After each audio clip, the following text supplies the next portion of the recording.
ঘটনার সূত্রপাত হচ্ছে গত 15ই এপ্রিল 2026 তারিখ। আমাদের যে গ্রেপ্তারকৃত আসামি তার নাম হচ্ছে বিপু, ভালো নাম হচ্ছে বিপ্লব হোসেন বিপু। তার একটা গরুর খামার আছে, সেটা হচ্ছে আশুলিয়া থানা এলাকায়।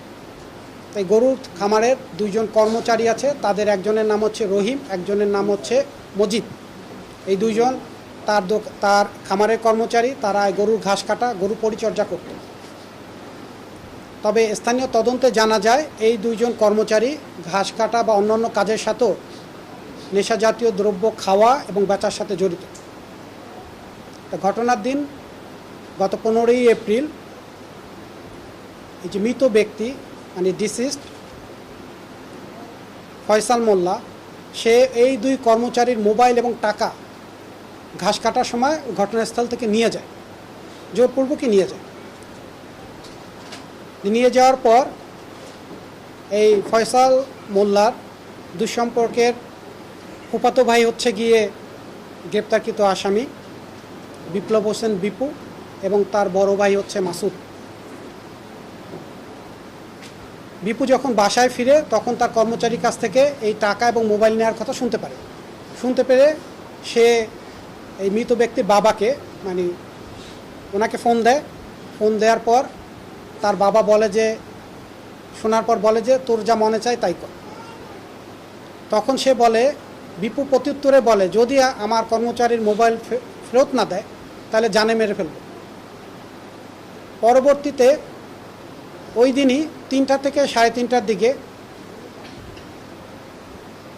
এই যে মৃত ব্যক্তি ফয়সাল মোল্লা, তার মোবাইল না কিন্তু ওই যে মোবাইল যে ছিনতাই করে নিয়ে গেছে দুইটা, তার মধ্যে রহিমের মোবাইল থেকে সে ফোন দেয় বিপুকে ফোন দিয়ে বলে যে এখানে বোরহানের একটা নার্সারি বাগান আছে, সেই বাগানে আসো, এখানে এসে মোবাইল নিয়ে যাও। এটা শোনার পর বিপু বাসা থেকে বের হওয়ার সময় সে মোটরসাইকেল পায়, মোটরসাইকেল চালাচ্ছিল রিপন, সাথে ছিল মিনহাস। এই 3জনকে নিয়ে সে ঘটনাস্থলে যাওয়ার পর মোটরসাইকেল থেকে নেমে মিনহাস এবং বিপু এই মৃত ব্যক্তি ফয়সাল মোল্লার কাছে যায়। তখন তাদের মধ্যে তর্কাতর্কি হয়। ফয়সাল মোল্লার হাতে তখন একটা ছেন্দা বা রামদা যেটা বলি, এরকম একটা বড় দা ছিল, এবং ফয়সাল মোল্লা খালি গায়ে ছিল তখন। তো তর্কাতর্কি হলো, পরবর্তীতে সে মোবাইল দুটা বিপুকে ফেরত দিয়ে দেয়।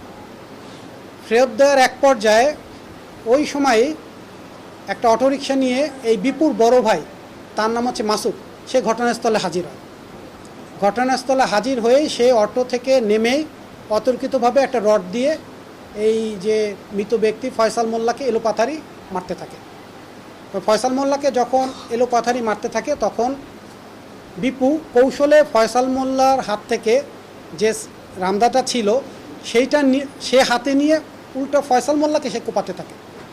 তাই অনেকগুলা কোপ, যেটা দিনের বেলা জনসম্মুখে ঘটার জন্য ঘটনাস্থলেই ওই ব্যক্তি এলোপাথারি কোপে মৃত্যুবরণ করে। ফয়সাল মোল্লা যখন মৃত্যু নিশ্চিত হয় তখন এই বিপু এবং তার ভাই মাসুদ ঘটনাস্থল থেকে পালিয়ে যায়। তা পরবর্তীতে এটা 15 তারিখের ঘটনা। 16ই এপ্রিল আশুলিয়া থানায় একটা রেগুলার হত্যা মামলা রুজু হয়। হত্যা মামলা রুজু হওয়ার পরিপ্রেক্ষিতে তারাও তদন্ত শুরু করে, আর আমরা প্রথম থেকেই ঘটনাস্থল পরিদর্শন করি। আমাদের পিবিআই চিফ অতিরিক্ত আইজি মহোদয়ের নির্দেশনা ক্রমে আমরা ছায়া তদন্ত অব্যাহত রাখি ঘটনার। পরবর্তীতে আমরা গত 19 এপ্রিল মামলাটা আমরা আমাদের পিবিআই সউদ্যোগে গ্রহণ করার পর আমরা এই মামলা যে কেন এই হত্যাকাণ্ড সংঘটিত হলো এবং এই আসামিদ্বয়ের অবস্থান বা আসামিদ্বয়ের গ্রেপ্তারের জন্য আমরা একটানা অভিযান পরিচালনা করি। যেহেতু দুইজনই ঘটনাস্থল থেকে ঘটনার সময় মোবাইল অফ করে এবং আত্মীয় স্বজনের সাথে সংযোগ বিচ্ছিন্ন করে পালিয়ে যায়, সেক্ষেত্রে আমাদের একটু পরিশ্রম করতে হয়েছে যে তাদের অবস্থান নির্ণয়ের জন্য। আমরা এক পর্যায়ে জানতে পারি যে এই আসামি বিপু ফরিদপুরে অবস্থান করছে। পরবর্তীতে আমরা আমাদের পিবিআই টিম ফরিদপুরে আমরা অভিযান পরিচালনা করি এবং ফরিদপুরের বোয়ালিয়া থেকে আমরা এই বিপুকে গ্রেপ্তার করতে সক্ষম হই।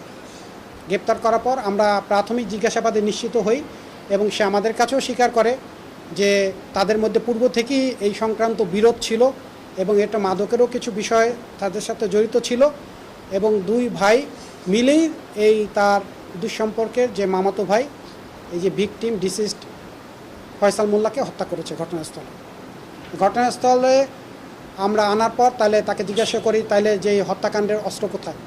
জিজ্ঞাসাবাদে সে বলে যে সে যখন চলে যাচ্ছিল তখন হত্যাকাণ্ডের যে অস্ত্রটা মানে চেনদাটা বা রামদা ব্যবহার হয়েছে সেটা ঘটনাস্থলেই সে ছুঁড়ে ফেলে দিয়ে চলে গেছে ঘটনা যাওয়ার পথে।